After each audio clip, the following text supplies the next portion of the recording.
record button? Oh, there we go. All right, welcome to Relationship Talk with Juanito.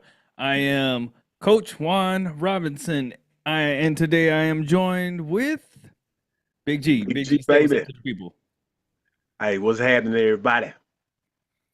Hey, man, how was your week? Uh, Monday was crazy. Got a little extra day off, but hey, I love that. With all this damn snow. Then Tuesday we had that delayed reporting because of the snow. Got a couple of extra hours of sleep. Love that. But today was rough. Shit, Oh, really? I was at my desk, my mouth open. Hope nobody come in this office. What made it so rough? Well, midweek, baby. If you don't get that, shit, I just got that Monday feeling today, dog. That midweek, and it was just rough. Oh, Hey, bro, I worked from home on Monday. That was weird after not doing that for a year. yeah. I was all discombobulated because I was like, I don't know where all my cables is at. Turns out they were all in my laptop bag. So the whole time I've been carrying around all these cables that I didn't even know was in there. Um, and then like my wife was at home, so she was working from home, and then the school was out, so my son was at home, and he was Hold on, driving me nuts. hold on. School was out for cold weather in San Antonio. Oh no, we had black ice, bro. Y'all got a little ice. No, not a little ice. Okay, We had quite a bit of ice okay. that and hit. Listen, we go through this every year here in Texas where they start stressing out because there's gonna be ice, it potential snow, and they start stressing like big time. Like HEB, which is our big grocery store. Hispanics and Uh, every other black. I've never heard of. Oh my god, I've never heard of it put like that. That's hilarious. Um, so HEB like they taking food off of the shelf. Like I know. they like what is it? All like the DoorDash, the Instacart, they stop at like 3 o'clock in the afternoon the day before the storm was gonna hit, or like it was supposed to hit that night or something like that. Yeah. Yeah, so like it shut down, and that was Friday, and then it got colder on Saturday, and then colder on Sunday, and then Monday, everything shut down because Yeah. on Sunday there was like big accidents all over the place because they already can't drive here in San Antonio as it is, Texas, period. but then you add in all of these overpasses and stuff like that. Like you can't get really anywhere without going over an overpass, which if Yep. you know anything about black ice and overpasses, that's a dangerous combination. So they just kind of shut everything down, including the schools. So Gotcha. yeah, I had my little 5-year-old at home. Him and the dogs was driving me up the damn wall. Like I'm trying to work and they just being loud. The dogs are fighting. He's fighting the dogs. I'm just like, I could have went in to work for this bullshit. This bullshit. I know, man. I was down at Goodfellow Air Force Base about 2 hours away from San Antonio. Same thing. But I love my folks didn't know how to drive on that ice and stuff. Well, here's Cause the weird part. The north part of San Antonio got snow. yep. The rest of us got ice. Oh, so you stay south 1604, huh? No, no, listen. What I look like, man?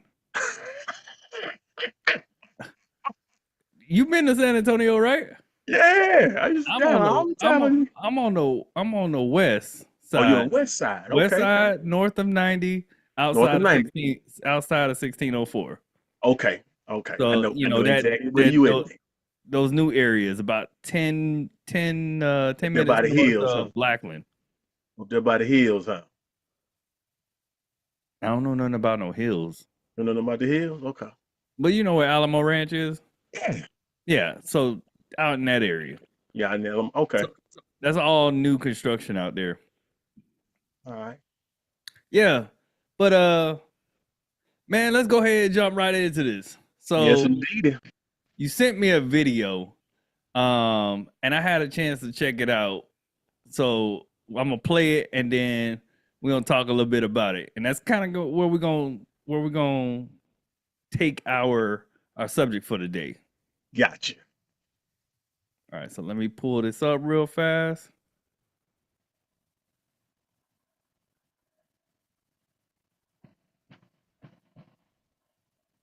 I wish that whatever percentage of men have never hollered at a girl could understand the exhilaration of it working. Like just the whole process of it when we were younger. When you didn't have cell phones. I'm talking about back in the time where you had to be like, hey, Miss Williams, may I speak to Charlene, please? And she was like, hey, how you doing? I'm doing fine, ma'am. How are you? Hold on. Charlene! You know what I'm saying? Like that time was different. Me sitting around with y'all being like, yeah, y'all, I'm gonna holler at the one in the green. Like, Chan, which one you like Fred, which, you know what I'm saying? So first we had to divvy out which ones we like, because maybe we like the same one. Or if the entire group of them was good looking, now you just gotta send the one who could break the ice. So it might be you, but like, Chan, you just go say what's up, then we all gonna come over there. But we ain't gonna really choose none. Whichever one choose us, that's how we rocking, right? Like that's a life skill. And so then, no, when you walk over and you come back and you like, I got the digits. Like she either wrote it on your hand or she wrote it on a piece of paper. That was it. Like, and you know how many times I sat in the mirror and said, hey, I'm RC. Hey, nice to meet you before I went to the dance. I practiced that jump because I wanted to know how she was going to see my face when I told her this, right? And of course, women want that, right? Because for them, it feel good to be wanted in person. Yep. The dudes who are under 25 who don't want to do it, they're stupid because it'll actually put you ahead of the game because everybody got a dating app now. Now, here's the other piece of it of why dudes don't like to do it and women want it. Men don't handle rejection well. We had to handle it because that was the only life we knew, right? Like I had an ugly homeboy, he'd shoot at tens all the time because he said the worst they could say is no, which is true. He taught me. Mm-hmm. Like women understand that like it's gonna be obstacles to finding love and adversity to find love, and they really want love. Men are so damn stupid, we're just like, if I gotta get rejected to get to it, I don't want it. And so instead of them being like, hey, she could tell me no, they're scared to even approach it because if you tell me no on this app or you tell me no on this phone or in Instagram, it's not really like you told me no. You just telling a profile picture of me no. I can deal with that. And I think like that's why the world is effed up, man, because man, if they could know what it felt like for that girl to, and then too, the numbers even be fading and you look at that thing and you'll dial that number 15 times and just change that one number that faded just so Charlene mama answered the phone. Mm-hmm. Man, I wish I was 15 again, boy. Hold up. Boy. Man, hey, listen. You want to go first or you want me to go first? Hey, I'm gonna let you go because I got some thoughts on it. Okay, so RC told no lies. First off, shout out to RC Channing and Fred over at the Pivot. I love their podcast, right? I watch all of their stuff. But RC told no lies. But I think that there's a bit of complexity that's kind of left out for the not so tall, the not so handsome, the not so boom, boom, boom. And I know he kind of touched on it a little bit when he was talking about his homeboy. I got an ugly friend homeboy that was, you know, his homeboy that was shooting his shot at all of the dimes. And, you know, his mantra was like, the worst that they can say is no. Yeah. And hindsight being 2020, right? Looking back, I absolutely agree that all they could say is no. So shoot your shot. But I told you last week that I'm writing a book, right? And the Yeah. book is kind of about my life, some of the struggles that I had from my earliest childhood, and how they led up to the point where it was almost self-deletion, and then after that what I became a different version of myself that was unrecognizable. And eventually I made my way back to being, center and grounded. And I then was operating. I'm now operating from the both the best of both worlds. But the part that I think that is left out is how, like, we could take from my story. My earliest interactions with people was that I was unattractive. I had a lot of I have a lot of features that the average person looks at, or an above average looks at, and they deem those qualities unattractive. Being that I'm 44, I can care less. I don't give a shit what you say, what you think, how you feel, right? It doesn't affect who I am as a man and how I show up in this world. But 5-year-old me, 6-year-old me, 7-year-old me, 8-year-old me was eating these bullets constantly, to the point to where, as I got older, approaching women face to face, my level of fear of rejection was extremely heightened. And so, whereas the average man may get rejected by 8 to 9 women out of 10, at least in my mind, knew that I was getting rejected 10 out of 10. So how I maneuvered, I still approached, but how I maneuvered, back in your early elementary days, it was the little notes or whatever. Do you like me? Yes or no? And then you pass it to them, and then they circle it. Boom, boom, boom. As I started to move into my teenage years, I was still operating that way. Why? Because I was afraid to approach women or girls at that time. I did in some instances, but I had to kind of figure out whether or not I was going to be rejected in my approach. And so, hindsight being 2020, I wish I could go back and tell that, that young teenage Juan, shoot your shot, player. Fuck what they got to say. If they don't like you, they don't like you.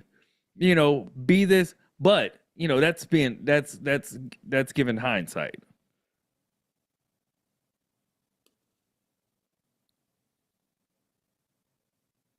I can't hear you.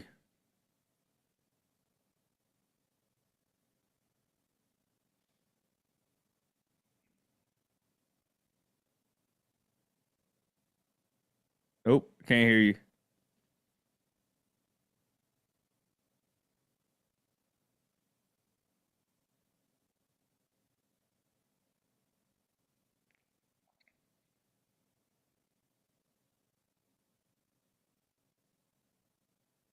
Hello, can you hear me now? Hello, hello, hello, hello. Yeah, I can hear you. Gotcha. Okay. What happened? Shit, I don't know. I don't know. I guess I pressed one of these buttons over here on the side. Oh, okay. Yeah, my bad. All right, let's roll back. Yeah, so hindsight being 2020, I wish I could go back and tell, 12, 13, 14-year-old Juan to shoot your shot. You know, Forget about what they have to say. Um, Shoot your shot. But I can't. That's when growing up, you know what I'm saying? Like I said, we in our 40s, growing up and during that time, like RC was saying, that was that learning phase. Uh, I had a group of friends. Uh, I think I don't want to say poor because we didn't have a lot. You know what I'm saying? My mama didn't have a lot, but you know what I'm saying? I still had a lot. But if we want to use the poor thing, I was probably the poorest of my friend group, you know what I'm saying? And during that time, middle school, I had a homeboy named Jamico. We started playing, you know what I'm saying, Little League football together, LA Stars. And and so we grew up together. So he was a big dude, but he was very fashionable. You know what I'm saying? He had the Tommy Hill figures, you know what I'm saying? The Guess jeans, had all the Huaraches and Jordans and all. So he was a very fashionable dude for a big dude. I wasn't really a big dude back then, but I didn't really have nothing like that from the clothes standpoint. I wasn't fashionable. So I didn't get into the concept of getting the girls due to the fact, hey, I wasn't fresh. You know what I'm saying? I had the Walmart shirts on back when Champion was in Walmart, and that wasn't really fly. You know what I'm saying? When Champion was like $16, and that was me. And so Hey, it's amazing how times have changed, right? yeah, yeah. So that was me. And so the girls wouldn't give me no plays. And my boy Jamico was like, that's that's the male dynamic. He was like, say, man, you ain't really ugly. You just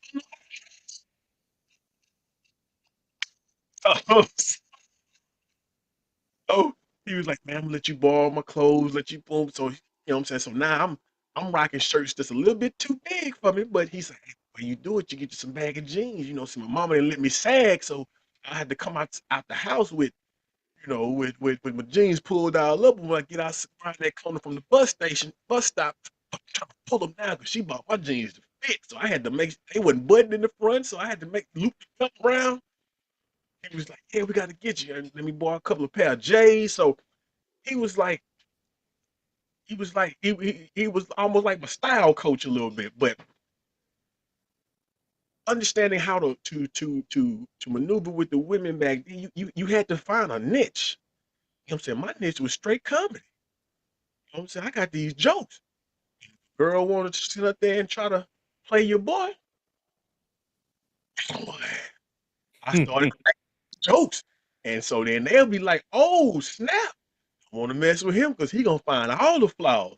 And so they want to start hanging out with you, boy. So now I'm the big joke man. I'm the you know, all the girls want to hang around me at lunchtime and we outside and all that. But he was right. Feeling moment about rejection. Hundred man now do not understand how to take rejection. Uh, that's been my motto. Like little dude, that's been my motto. Hey, I'm gonna shoot.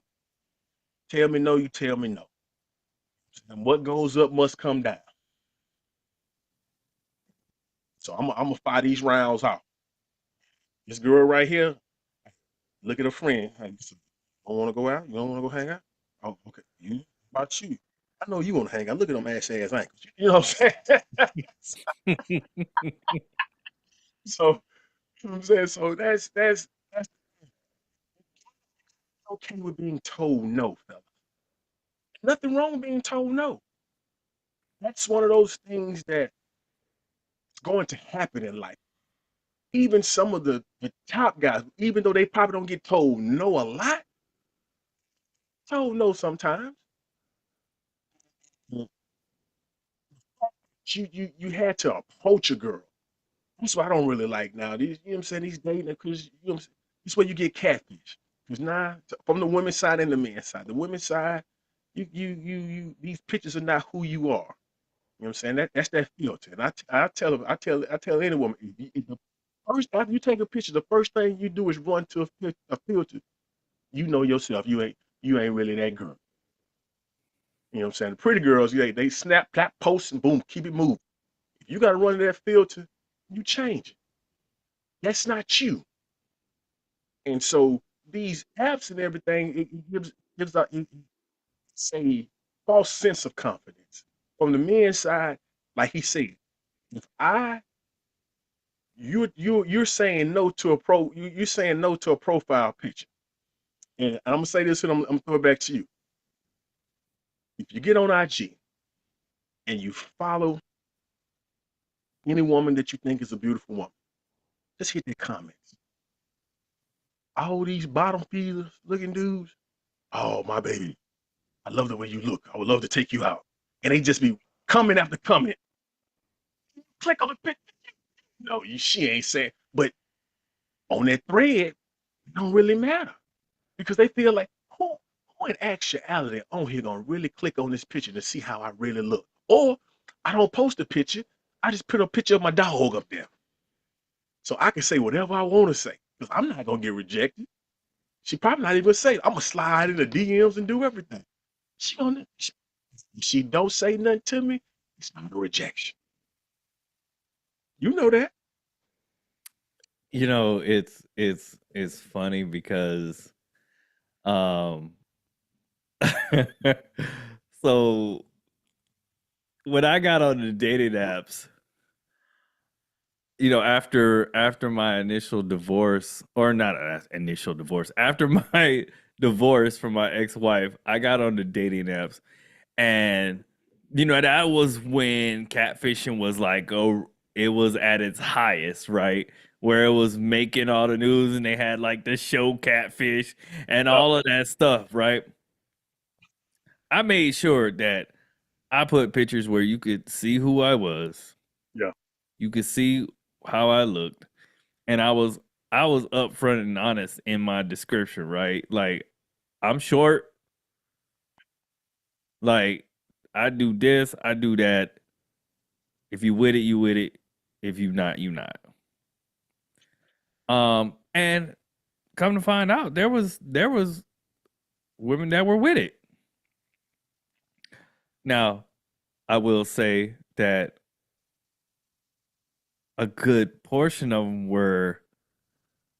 Submarine. You say submarine. I don't know what that means, but there was a couple of screws loose in some of them. Yeah, yeah, yeah. But then, you know, at the same time, I met my wife on a dating app, and so that was, you remember, that was how we transitioned. We transitioned from meeting face to face to, it was the online uh dating websites, to then dating apps. Like, it was you remember Black Planet and MySpace, and you was in the chat rooms and Yahoo chat and AOL chat. Hey, and then when you found one, you and the little chick, she's laughing, send you a little laugh emoji on your joke, and you say something in the chat room, and you hit a little instant message. Hey, you want to go to another room and talk? Yeah. Yeah, these young bucks don't know nothing about that now. They don't know nothing about that. You get that little ding, and it go into another chat room. Yeah. And you be in the chat with hundreds of people, and you just hoping that you get that little ding, and you hoping that, because it used to be like, if I remember correctly, it used to be like the chat rooms they were like the cities. Yeah, in the Like, city. you knew the cities where you was at, but then it in certain areas it wasn't always like that local city. There was like cities that were too small to have their own page, Yeah, so they put you in the so nearest they large. put you, yeah. So like um I remember I was stationed in Tinker Air Force Base, Oklahoma, Ooh. and Tinker was the capital, but it was the biggest city in Oklahoma. So all of the littler, bigger cities were all attached to like Oklahoma City. I think maybe Tulsa had its own page. Yeah, I But think so. like no, the city like where the University of Oklahoma is, Chicken shack. some of the other cities were all a part of that circle. And I remember going on there, and I think we was in the Tulsa chat, and this girl was like, "Hey, I want to meet up," and she was like, So I brought some of my friends, and I told her I was gonna bring some, that I was gonna bring some of my friends. And so I told her to bring some of her friends, right? And I was bringing my friends, for that just in case, so that if somebody tried to kidnap me, we could beat their ass and get back in the car and head back.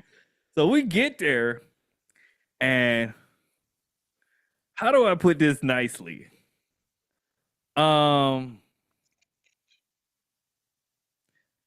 unattractive in a lot of people's eyes.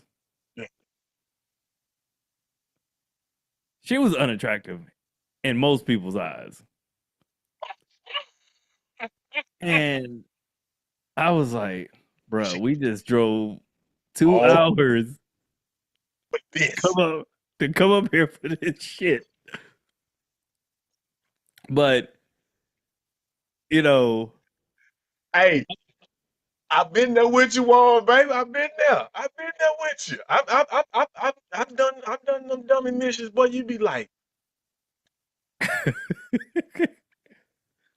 yeah, so like they don't know about that. They don't know about the chat rooms. Like that was how that was the evolution.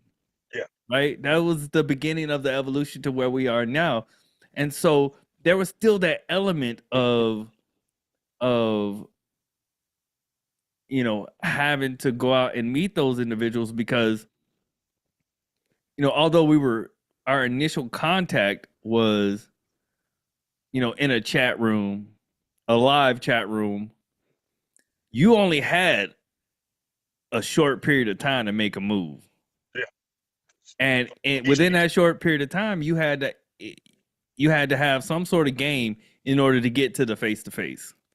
Yep. And now everything is swipe right, swipe left. Yep. But I also think that part of the it's, how do I say this without sounding like it's coming from a place of jealousy, because it's really not. Individuals like RC, Fred, Channing, I imagine that in high school they were probably bigger, faster, stronger, way more attractive. And even though, like you said earlier, that even the top men get rejected, their rejection versus our rejection, or my rejection, was totally different. Yeah.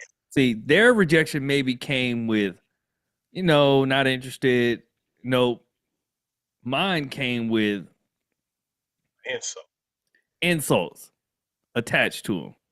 Especially, and I'll say this, especially from women in my own race, black women. They were the ones who made me feel the worst.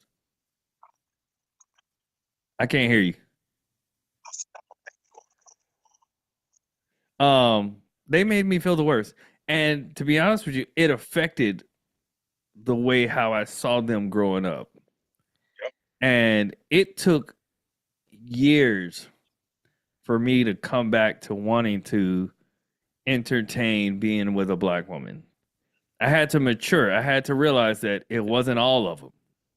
Yeah. It was just some of them. And I had to realize that they were just operating from an immature standpoint, and that there are some who would view me as a viable option. My wife is black. Yeah. And so those are some of the differences that, while I agree 100% with him on how things were, let's keep it real. There's some separation even within the the rejection that guys get. There's different levels of rejection. Now, ladies, this is no way, form, or dig at saying that. It's just we're speaking from an experience. Uh, when I was real immature, real immature. Uh, Up until probably about the 11th grade, you know what I'm saying, on lunch break, I was still wrestling and shit. You know what I'm saying? And all the girls, they was just like, all the black girls was like, "You too childish." I'm like, "I'm a child, you know." And how am I supposed to act? I ain't paying no bills, bitch. I ain't got no stress. You know what I'm saying? It might, like I said, I might not have. Y'all stressing over how y'all gonna. I didn't have that problem. My mama, she told me, we ain't getting no Tommy Hilfiger, we ain't getting no Polo, we ain't getting no Nike, we ain't getting nothing. So don't you ask me for it. I ain't have to stress over that. I was cleaning. You know what I'm saying? I smelled good. You know what I'm saying? And Levi's and white tees. Hey, the white tees stay fresh. I can go, but she told me you can get a pack of white tees every week. So that was basically my uniform in school. Two pair of Levi's, alternate days, make sure they're washed and clean, and white tees. I wore a white tee on Monday, white tee on Tuesday. In the winter time, I threw a coat over them white tees. So I had no stress. I'm trying to keep up with a fashion concept until like I'm saying, my homeboy started letting me borrow clothes to, you know what I'm saying, to keep up. I didn't have no stress. So that was the thing about me. They just tell me I was childish. And then growing up, you talking to them, then go to college and they see you mature a little bit, and it's like, you knew I had a crush on you, knew I liked you, but you was childish. You was always playing. You was this, you was that. So that stopped you for seeing the potential in a young fella. I don't. That happens a lot in our community. We put our young ladies wants to mature so fast, and they want to be seen as super mature and super adultish at 13, 14, 15 years old. So then they start putting these parameters around guys. Hey, I gotta like you. You just wanna, you know what I'm saying, go to the movies. You know what I'm saying, go to the Applebee's. You know what I'm saying, hang out, do some fun stuff together. But they tend to find everything about a young black male to almost you know what I'm saying, disqualify him. And so when they get older and you get to college and you get somewhere and the person just likes you for who you are, you're going to gravitate to those individuals. If they just like me, I don't have to try to be something that I'm not. I ain't got a lot of money. Okay, I'll pay for the Dominoes. Oh, snap. Okay, well, I don't really do this. Okay, that's okay. We could just sit in your room and laugh and do it. But in our community, where you gonna take me? What you gonna do for me? It's just like, and I'm not tripping. I'm not. Believe me, I'm not trying to bash. But it's just it's a thing that happens, and we got to address that. And how we address that is, we tell our kids. From the time my daughter was old enough to start liking boys, I told her never pick a man off looks. Never pick a young man off if he's rich, have money, don't have money. I say you pick a young man who's going to, one, treat you the best way he can at that time in his life. If he's gonna make sure that you okay, if y'all go to McDonald's and he makes sure you eat before he eat, that's a nice young man. y'all go to the movies and he opens up all the doors, he makes sure the popcorn, he makes sure everything happens for you, that's a nice young man. But if you're trying to pick a guy because someone says he's not cute, if that guy puts a smile on your face, if he makes you happy, if he treats you well, if he makes you feel like you are the center of all attention in his world, that's a nice young man. And that's a young man you should give a try to. Because also you look for potential. What you mean, Daddy? What's potential? Potential. The young man is doing what he's supposed to do. And he's working toward a goal. He shares his dreams and his goals and his aspirations. And he shares what he's doing towards that dreams and aspirations. And he tells you this is what I'm going to do. Don't worry about what you have at 15, 16 years old, because nobody have nothing. Even the kids that look like they have, it's not theirs, it's their parents. Like I told her, you don't got no money, your daddy got money, your mama got money. You just benefit from what we give you. So these young men don't have, but if you see potential in him, I think you might want to stick around. I say because that's what the others do. They see potential, they jump on, and then we get those talks. Like me, I've been told by a young lady I can't speak on black issues because I was seeing my ex-wife was Mexican. You know what I'm saying? And later I was dating now that was Mexican. And the lady, you know what I'm saying, that I'm seeing now, she's white. They tell me I can't speak on black issues. Why? So I lost my black card. It's ironic.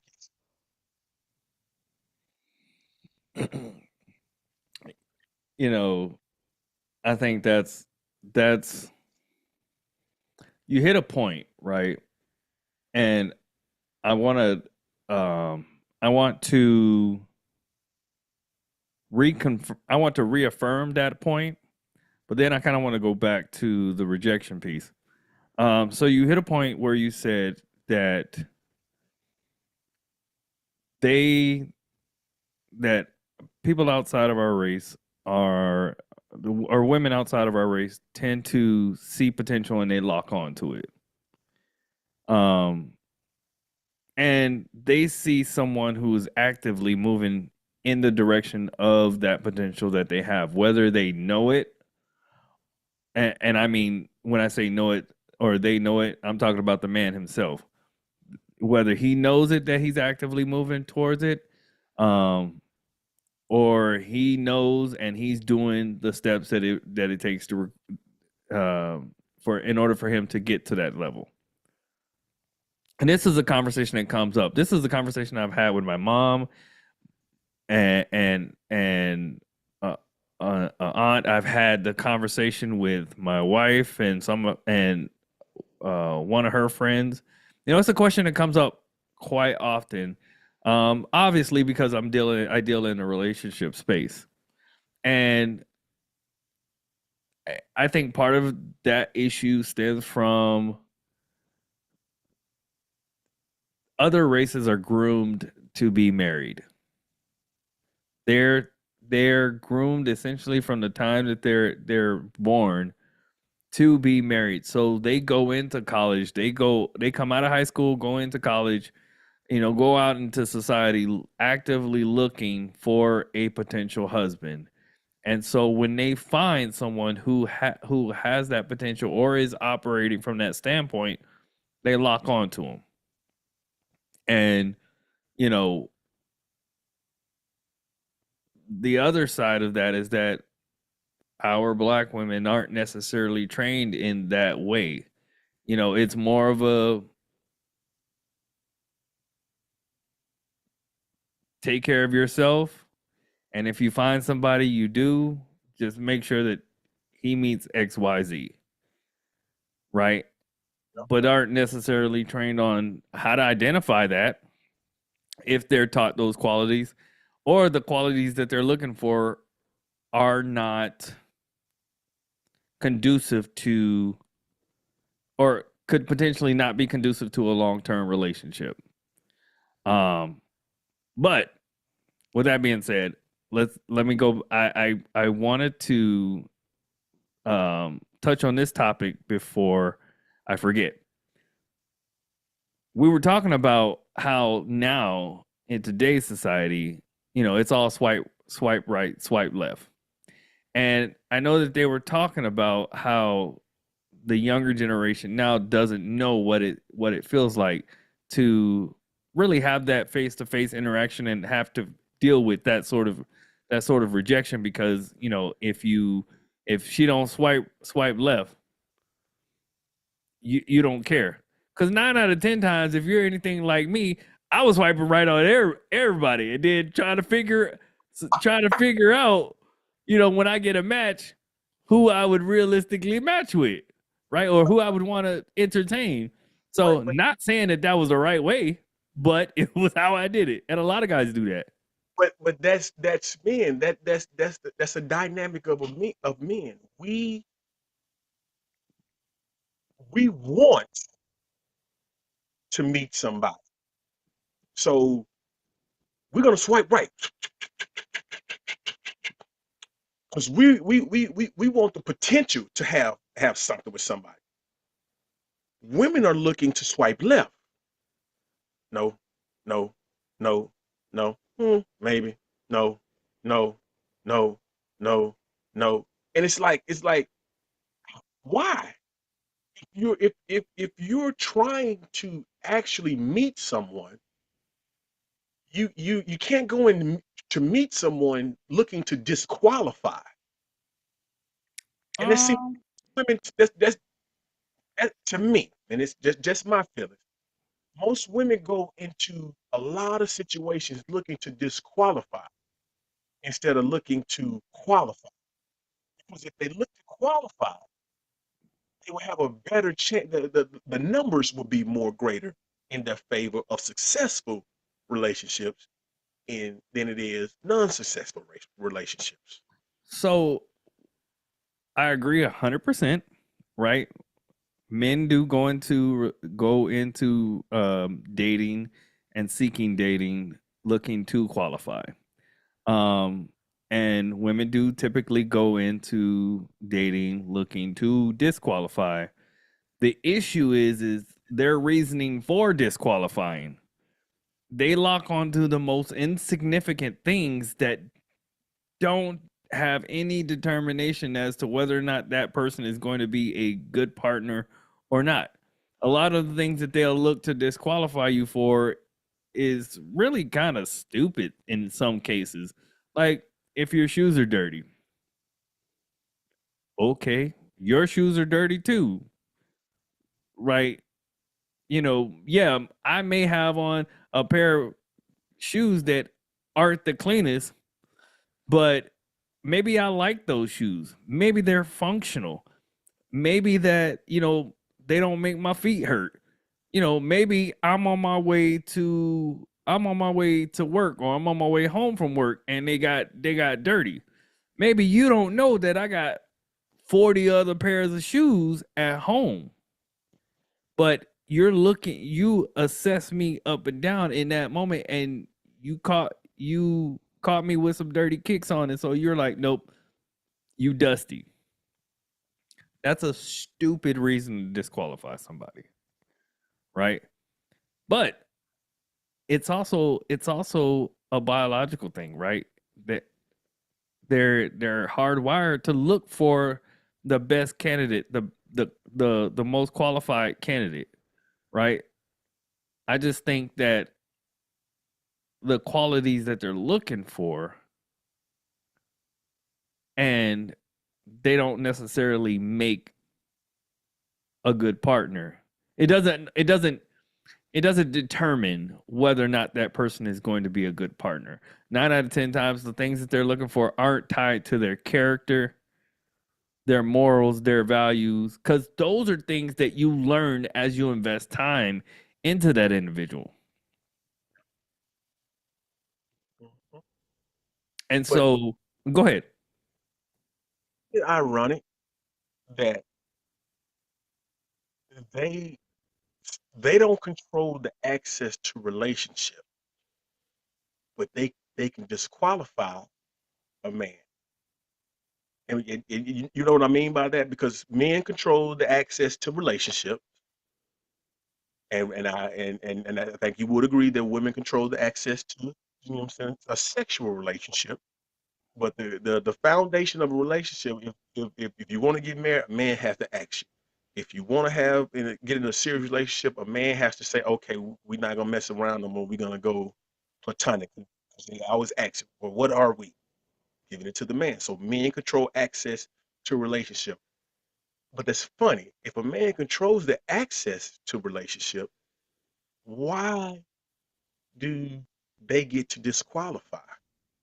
Easy. That's an easy answer. So the perception of men, and I don't know if I can necessarily disagree with the perception of men, is that men are looking for sex first.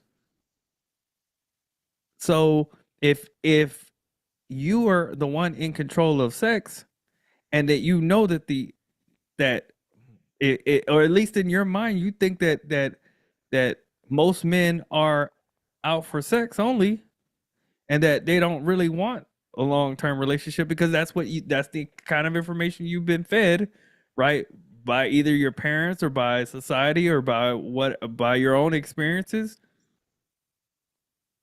that you're gonna reject based off of that perception. Whereas that most men know that they don't even necessarily qualify for to go up to a woman with the approach of just having sex. Most men, the average man, the less than average man, we're looking for something more long term, more serious. And so the wires aren't being connected, because the the they want long term relationships, but they're not looking at the guys who want long term relationships. They don't want to be sexualized objects, but they're looking at the guys who only want sex from them, right? But it kind of goes back to what you were saying earlier. If you think about it, right, in especially in today's societal dating world, where everything's on IG and all this other stuff, and I was telling somebody the other day, somebody was grossly unaware that IG is the new dating app.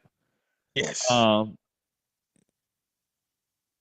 that you have all of these guys, like you said, a woman posts a nice picture of herself, and she has all of these guys, liking, commenting, and all that other stuff, and oh, you're so beautiful, rising morning queen, and all of these other things, right? And that paints a picture, right? That paints a picture in their mind. And you can have somebody like you or I come along and disprove that, and confirm to them that, hey, there are guys who don't objectify you and want a relationship with you,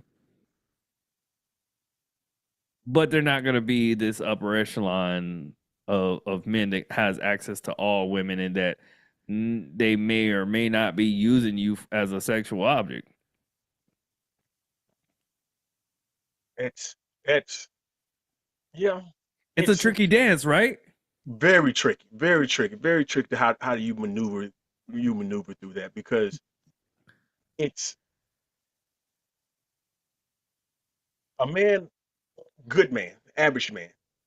You know what I'm saying? You tell him he got to meet these criteria. Okay, so he meets 85, 90% of the criteria that you ask for. 15, 10% is a no for most women. Yeah. 15, he and that 15 to 10% that he don't meet can be the minutest thing ever. And that's it. Us men, a woman gives me 60% of what I'm looking for. Shit, hell, 50%. You like, oh shit, I'm winning. I didn't, and if she give me 85 and 90%, we didn't hit the jackpot. And you know what's funny, right? Mm-hmm. I was having a conversation with a young lady at work, and she had been in a relationship for a situationship for 3 years, and she was asking me about. She was like, "Why guys be playing around, and why guys don't, be acting like they don't know what they want, and they be scared of commitment and all these other things." And I was like, "You do know that it's not how guys work. When guys that want to play around use you as a toy or as an object, yeah, sure, they'll act like that. But most guys, when they know when they know they found what they want, they go after it. And what I mean by that is like, she wants a serious relationship. She wants to eventually get married and all this other stuff. I said, I use my story. Me and my wife, we were kind of in a situationship for a long time, and then when I saw it, when I got that confirmation, when that big box got checked, we didn't even date as boyfriend and girlfriend. We went straight to marriage. My boo, line it up. Hey, Another guy was listening in, was in the conversation. He said he married his wife after 6 weeks, and they've been together over 20 years. hey, And that's the thing. When guys know, they we know and they move. So what that should be signaling to you is the longer you're having to wait, it just simply means that either you're being used and abused, not abused, but used as an object or as a sexual plaything, which you could have disqualified yourself in his mind a while back, or he does have an affinity to you and he does like you, but you just haven't checked all the boxes that you need to do. So if you need to get to 60%, like you said, you might be hanging out at 55%. And it's up to you to figure out what that last 5% is that you need to get to in order for him to want to be in a long-term relationship with you or to marry you. Man, no lie. When we know, story time. When we know, we know. My ex-wife, it's 2 o'clock in the morning. I'm getting ready to take my friends home. You know what I'm saying, we got a softball game in the morning. And so we finna call it up 'cause we got to be at the field at 9 o'clock. So I was young, so I could do that. I could go to bed at 2:30 and get up at 7:30 and be ready to play some softball. I could do that back then. Can't do that now. But driving by, some literally say, look to the left. I look to the left, bam, for this beautiful woman. Shit, I jump across the median, bloom, bloom, bloom, bloom, roll up on her 2 o'clock in the morning. Wait, hold on. Were you in your car? Yeah. Yeah, Bro, you out of control. I had a Jeep Cherokee. You could do that with a Jeep Cherokee back then. Oh, okay. And so, boom, jump across the little median, pull into the Diamond Shamrock. And I say, excuse me, I know this is weird. You at the gas station by yourself, guy pull up, car full of dudes in it. It looks crazy. I say, remember this face. I say, because when we see each other out again, I'm going to get you. All right? I'm going to get you. So. That's not weird at all. That's not weird at all. I know, but I had to preface it by saying that. So she's looking at me. I could see she was kind of scared, and I understand it. I wasn't tripping. You think? Yeah. So that's why I didn't walk up on her. I was at the front of the car. She was at the back of the car. Yeah, I stopped. You know what I'm saying? 'Cause I read the scene, and so I said, "Hey, just remember this face, because I'm gonna see you out again. And so when I see you out again, I'm just letting you know I'm gonna approach you, and we're gonna pick it up from there." Boom! I get in my car, I hit the dip, I pull back out in traffic, get to the stoplight. I get to the stoplight, she pulls up on the side, roll your window down. "What you doing?" I say, "Taking them home and getting in the car with you and going wherever you want me to go." She's like, "All right, I'm gonna follow you." So dropped my car off at my boy house, took him all back to his house, jumped in the car with her. Shit, we went back to Barksdale Air Force Base. Stayed up all night talking to her. I say 3 days later, "Yeah, you mine. You ain't going nowhere. I ain't going nowhere. You ain't going nowhere." I had the little Nokia phone. I say, "Look here. This here go all the girls in my phone. Hey, I can call them right in front of them, let them know that I don't even want to talk to them no more." She said, "You Wait, ain't what? that." Which no kill was it? Was it the brick? It was the brick. Okay, The brick. The like they blue. don't know about the brick. Hey, you could throw that joker. You could throw that joker off a second floor out of a second floor window. It hit the concrete and be Still, perfectly fine. still perfectly fine. Ain't Perfectly had no games on it or nothing, but ain't no game. Hey, but it was about this big. And so yeah. I'm calling. I was talking to this young lady. I was really in a relationship with a young lady. I ain't even gonna lie. You know what I'm saying? So I did cheat. I did cheat. I was in a full blown relationship with this young lady. And so and we was at Ryan's Steakhouse, and a young lady's cousin come walking through the door. She seen me up with the new young lady. I just haven't got around the chance to tell him, and I know this bad. I know this real bad. So I said, "Oh shit, let me contact old girl." So I ran out of Ryan's, ran around the corner, round the building to the Brookshire's right around the corner, got on the payphone. "Hey T, check this out. I just want to let you know, uh, I don't think we're gonna work out no more." Boy, you is wild. You was wilding back in the day. I ain't never done no shit like that.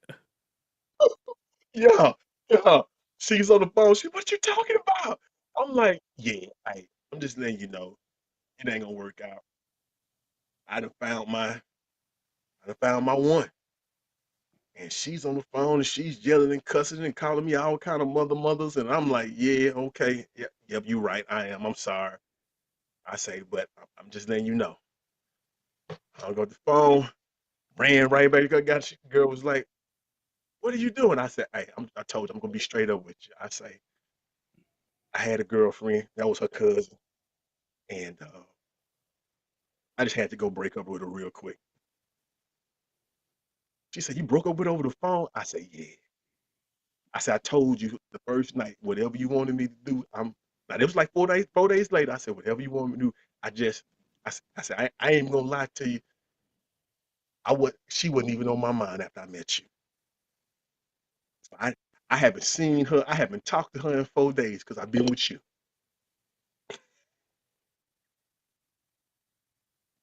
6 months later, we were married. Yep. See, there you go. There you go. Like, hey, what is it? From the Bulldogs. I liked you, and I want you. I loved We can do this the easy way or the hard way. it. The choice is yours. That's how you was when you hopped out the car. You, Yeah. I like. Hey, boy, hey, my boy, everybody in the car, they was laughing. They was like, "You didn't get the number." I wasn't trying to get the number tonight. I say, "But I'm gonna see her again. I'm gonna see her again." And bam. And I'm talking about, dog, when she pulled up to that stoplight, I looked back at the homeboy. I say, "Now that's how you lay the mat down." Now, here's the question. Y'all still married today? Nope. I seen it twice. Hey, what's the rule? What's the rule? What they say? You lose them how you got them. Hey, So I cheated, and it was karma. Came, you know what I'm saying? 17 years later, came back to get me. oh, hey, listen. That is the thing about karma. When they say karma is a bitch, Yeah. they don't be lying. Cause karma don't come when you want her to. She come when you least expect her, and Mhm. she come with the bulldozing truck, and she just run your stuff all over. All the way out. And but that's his life. You Yeah. learn, you do dumb stuff, you learn, and then you live. But Hmm. I kind of wanted to, you know, the young here's I think an issue that they didn't talk about, that I don't necessarily think has been addressed in a lot of situations, is that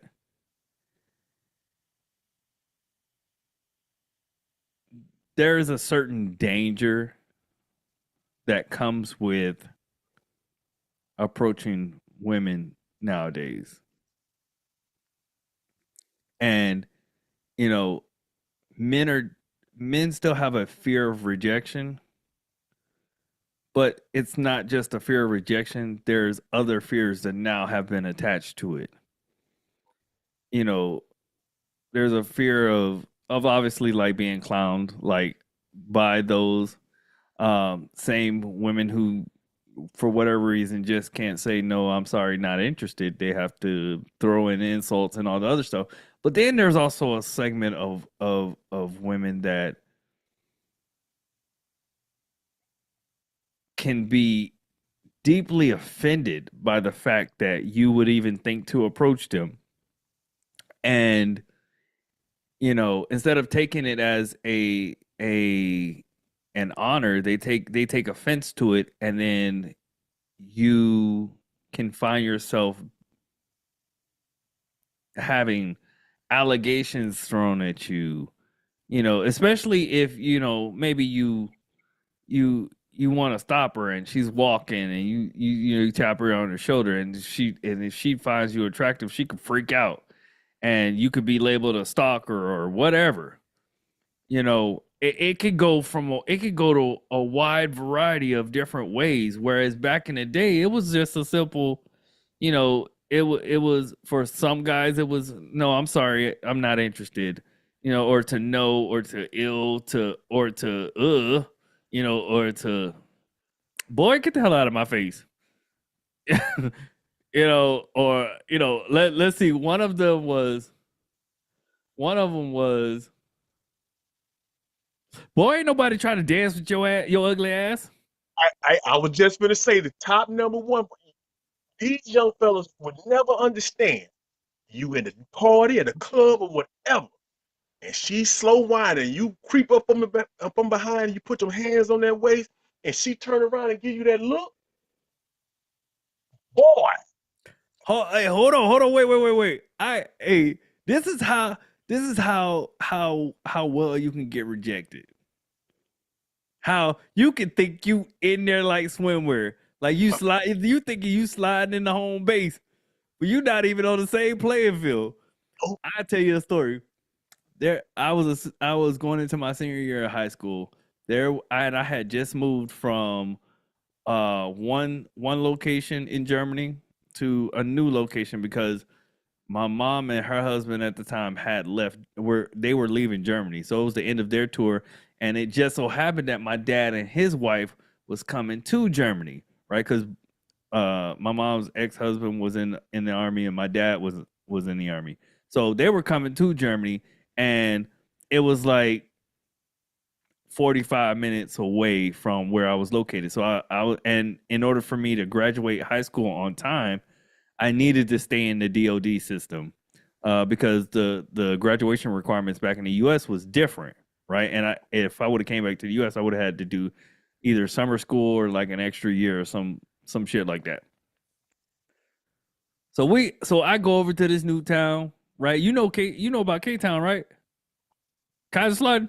All right, so I'm there, and they have this dance at the teen center, and we in there. I don't really know nobody like that. I know a few girls like around the neighborhood, right? Because we used to hang out at the basketball court all the time, and I knew them from there. So we go up in there, bruh. When I tell you the song, you be like, Adina Howard's T-shirt and panties came on. They was playing that as a teen song? Yes. Bro, you remember we grew up at a different age. Yeah. Like stuff like that was. They played it at our homecoming dance too. Yeah. Yeah. So T-shirt and panties came on, and this girl that I was super attracted to, and I wanted her to be my boo. She starts grinding on your boy, and they played that song like probably like 3 or 4 times that night. And every time she came over and grinded with your boy. So I just knew I had it in the bag. I just knew I had it in the bag. Bruh, she rejected me all throughout my senior year of high school. She never gave me no play. And then to make matters worse, to make matters even worse, this is a different level of rejection. The dude she started dating my senior year was bottom of the barrel ugly. Like looked like one of them characters off of Monster Inc. type of ugly. Bruh, and I ain't gonna hold you. I was pissed. I was like, you picked him over me, and guess what it was? He was a bad boy. He was a bad boy. He was in the shit. You know, I don't even know if the dude is alive to this day. He was into some stuff. Bruh, I saw her probably 5 or 6 years ago when I was in Germany. Yeah. I still tell her about that. Like, I'm sorry. no. I still tell her about that because I just knew I had it locked down. Dude, anytime we went to a dance or a party, anytime that song came on, she was on your boy. She felt comfortable with you. That's that friend. That's almost like Friend zone. That ultimate friend zone. I feel comfortable enough to let you feel me. I don't like you like that. Yeah. You gonna like my I had the gold standard of friend zone.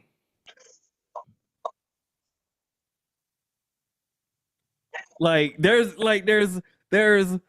you got the bronze level, the silver level, and then the gold level. I was in the gold level. Bruh, like she had me hot in high school. He's how gold level friend zone.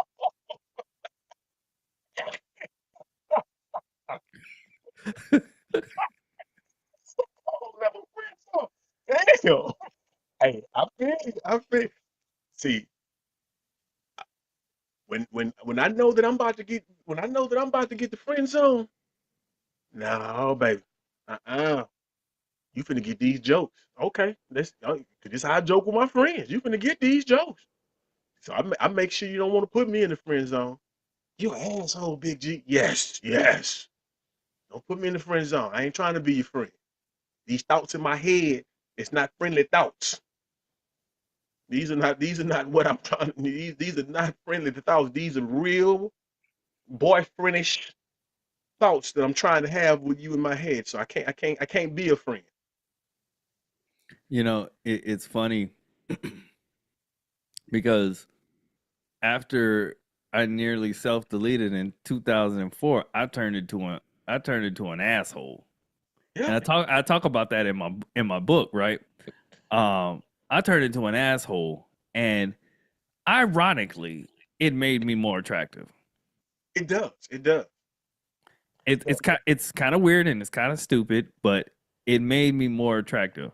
Like I was one of those people like that. If I felt like you was trying to cut me, I would cut you first. And I ain't talking about literally. I'm Yeah, talking about figuratively. Like yeah. if you was trying to joke on me, I was gonna cut you down to size. I used to cut people down to size to the point where they were trying to fight me. So just imagine like me pre 2004 being this nice, you know, kind of soft spoken, mild mannered guy to me being a completely different. Just imagine like when when when you saw me back in St. Louis, I was still unhinged a little bit. I was more even though I was married, I was still unhinged. Yeah. I was more contained. So it was like instead of a nuke going off, it was more like a precision guided missile. Yeah. But right after 2004, it was like I was destroying everything within sight. But you that's enticing to a lot of women. Not all, but enticing. It's And toxic as hell. it is. And they're gonna say they don't like toxicity, but they like toxicity. That's why just look at their friend groups. That's what there's only a small amount of girl trips that end in success. Because from the time they drop their bags off, it's it's toxic. From the food places. They can't pick the food places to where they go. One girl says she wanna do this. They don't it's ironic that they sit there and defend each other in every way they turn, but they do not know how to coexist with one another. And always an argument amongst one another when they go on their girl trips or they go out to brunch together. It's gonna be some kind of disagreement. Men, we don't have that. And so they do love the toxicity. They tell you that they don't, but they do. You could be nicest I don't know what to them. You can.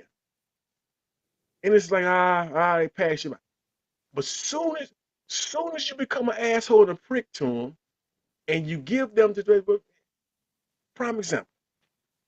I used to go down to Santa Goodfellow before I moved down there. I used to see my boy, and so I'm one of the. You talk about you the gold level friend zone. I am the gold level wingman. There's not a wing that I will not take for my mate. There's not a wing that I won't take for Hey, my mate. listen, well, I already know where this story is going. And so you know what I'm saying? I seen it, you know what I'm saying? I seen what was going on. He it was a 2B1 on him. All right, so I slide in. Hey, how you doing, young lady? Hey, let me talk to you a little bit, blah, blah, blah, blah, blah, blah.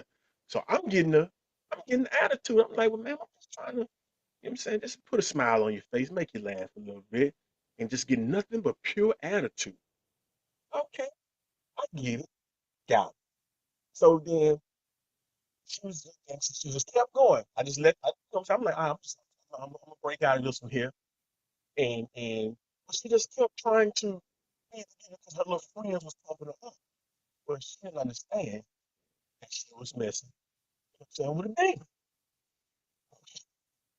Okay, so you want to do this here? So I got real loud in front of everybody, talking about how she looked, see, your breath stank, and I'm just giving her a roast session out this world. It's hitting her hard. After the roast session, she pull up in the front. Hey, could you come here? Why are you talking about me like that? I said, when I came to y'all nice and respectful. You know what I'm saying? I wasn't trying to do that. I was just trying to, you know what I'm saying, make you laugh a little bit. You know what I'm saying? But you was trying to, you know what I'm saying, get your big girl on me, which is cool. I said, but you ain't have to. You should go at me like that. But soon as I start talking about you, now you want to come over and talk to me. You want to pull up on me and want to talk to me. What you want to talk about? We ain't got nothing to talk about now. But and it proceeded to roast us again. Cause and that's when I realized. At that point right then and there, I realized young ladies do not really want the good guy that they say. They want you to be an asshole. And you see little movies and stuff about it, and you see the little movies and they tell you, prime example, 40-year-old virgin. You know what I'm saying? When they all the crazy stuff they had him doing, and the hot little stock girl that he started talking to towards the end, and they was telling him to do all this crazy stuff. You know what I'm saying? Answer a question with a question. You know what I'm saying? Call her different names and say and he started doing that. And it's like, oh yeah. And it's like, wow, that's that's really how it is. You can't be nice to them, but as soon as you're an asshole to them, a light tick on. Ooh, and that's crazy that they like that. They like that. Women like toxic. They say they don't, but they like toxicity. Well, that doesn't help the generation now, right? Because the gap between the toxic men and the average men, or the men that don't believe in being toxic or aren't trying to be toxic, you know, that it was big when I was growing up, and it's even larger now. And in order for guys nowadays to separate themselves, to make themselves show up, they're gonna have to get past, and they're absolutely right. They're gonna have to get past the fear of rejection, because now everybody's in their DMs and all the other stuff, and you gotta be willing to shoot your shot. But is it the fear of rejection, or is it now these a lot of these men have kind of divested from that, Meaning, meaning that, like, in the 80s and 90s, women uh recruited back to their women friend groups. Now you see that men are, you know what I'm saying, falling back into their male friend groups, want to spend time with the homies a lot more. Let's game. You know what I'm saying? Let's do this here together. Ah, it happens, it happens. You know what I'm saying? I know that's why the price has gone up, because I'd rather just pay now and not even deal with trying to have some. Okay, bam, bam, bam. Instead of the 40, I give you the 129. All right. Even if I was in a relationship, I wasn't gonna probably have intercourse no more than once a week anyway. So I just, instead of paying a mortgage and a bill, I just give you the $100 once a week and be through with it. I've heard men say that. and I get it, right? Because the thing is that the one thing about women that hasn't changed is that they're extremely complicated. They're very complex creatures. And I think guys' patience for dealing with that complexity has diminished. And I get it. Hell, I've been married for 6 years. Hell, I was married for almost 11 years before that. So I get it. There is a certain level of complexity. But there's also a certain level of beauty that is in long-term, meaningful, fulfilling relationships, especially when it's with the right partner, because it could elevate you to a level that you have never experienced before. And so, yes, you could do that and you get your fulfillment, your temporary fulfillment, but in the long term, you spend a lot of money, because that what you get for $100 at some point doesn't become enough. So then you want to go up to the $200 package, then the $500 package, then the $1,000 package, or whatever it is, And if that's your route that you want to track, to each his own. I don't ever recommend that because it's just not. It doesn't bode well for long term success. With that being said, I think part of the issue is part of the issues that men face now is that they're okay with just being functional. And what I mean by that is, when you out and about over the next week or so, just look at um how men dress. Look at how men carry themselves. Look at how men just are in their daily life. They're very functional. So it's very simple clothes, very simple shoes, not a whole lot of effort put into making themselves look presentable, right? So if you decide that you want to have a long-term relationship, then you got to move with some sort of intention. You have to be extremely intentional about how you show up in the world, right? Because most women, let's be honest, aren't going to look at your functional self and find that attractive. So you got to put a little bit of effort. You got to go get your hair cut. You got to, cut your beard. You got to wash your ass. You got to buy some decent smelling cologne that doesn't make you smell like super cheap, but then don't go breaking the bank trying to get you some Creed. Get you something functional, some what is it? Dolce Gabbana. Yes, and you come see me at Dillard's. I do mail. I sell cologne, young fellas, men, old men, women, anything. You can holler at me, and I can ship out to you. Thank you. Shameless plug. Um, you got to go get you some decent looking clothes, and nothing says that it has to be expensive. You can take something that's inexpensive and make it look presentable. Make it look like you got something going for yourself. The saying that I don't hear nowadays that stood true when we were growing up. Fake it till you make it. Make it till you make it, boy. Fake it till you make it. And that got you in the door a lot of times, right? It got you in the door a lot of times, and then who you are as a person, your character, your personality then had to show up in order to close the deal. So everything that you do, especially in relationships, especially in today's dating market, you have to be extremely intentional about how you show up, because you just showing up who you are as you are on a daily basis isn't going to be good enough to get you in the door, and it only increases the level of rejection that you're going to get, especially if you're a guy who is maybe a little visually challenged. If you're a guy who's a little visually not visually, if you're a little vertically challenged, if you have some features that about you that don't um that aren't the most eye-catching.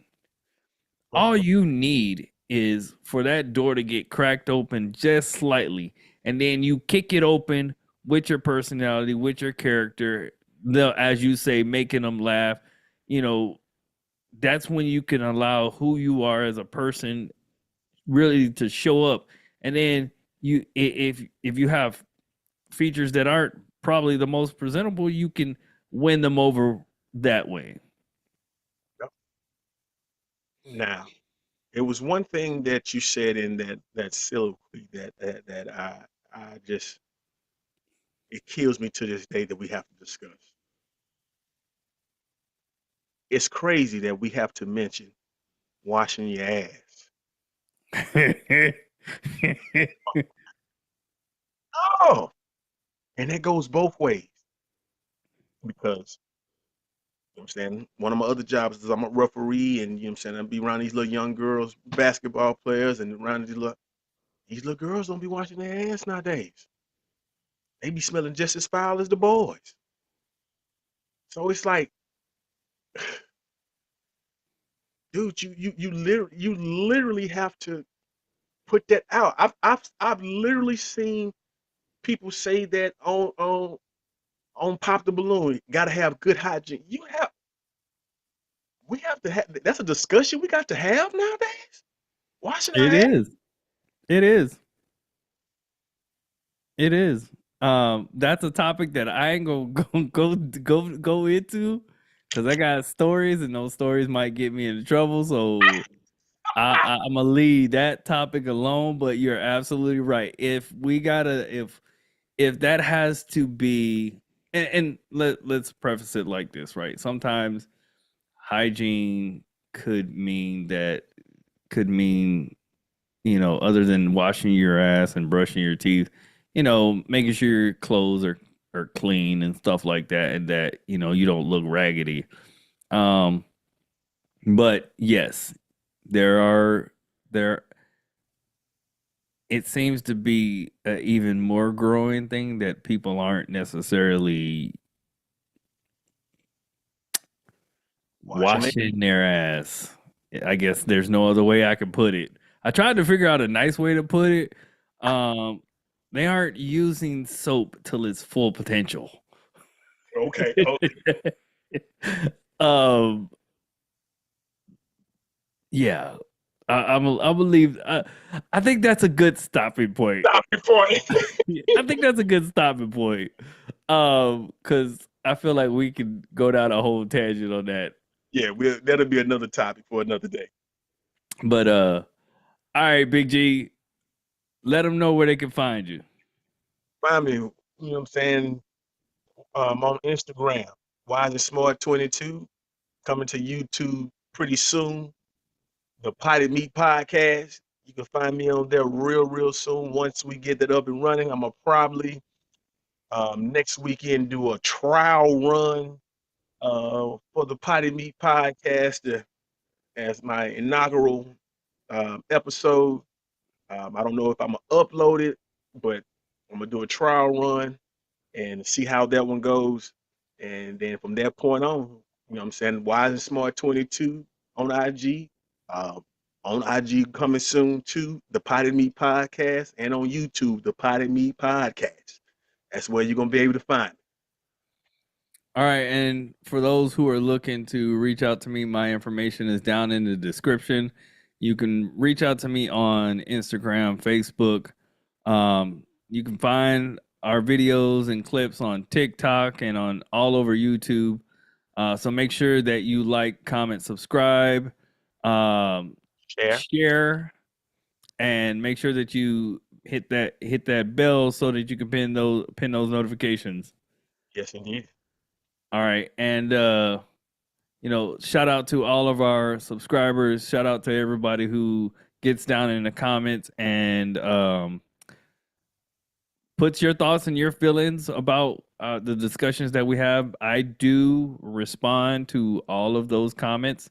So if you want to engage with me when we're not shooting a video, please drop a comment and get the discussion started.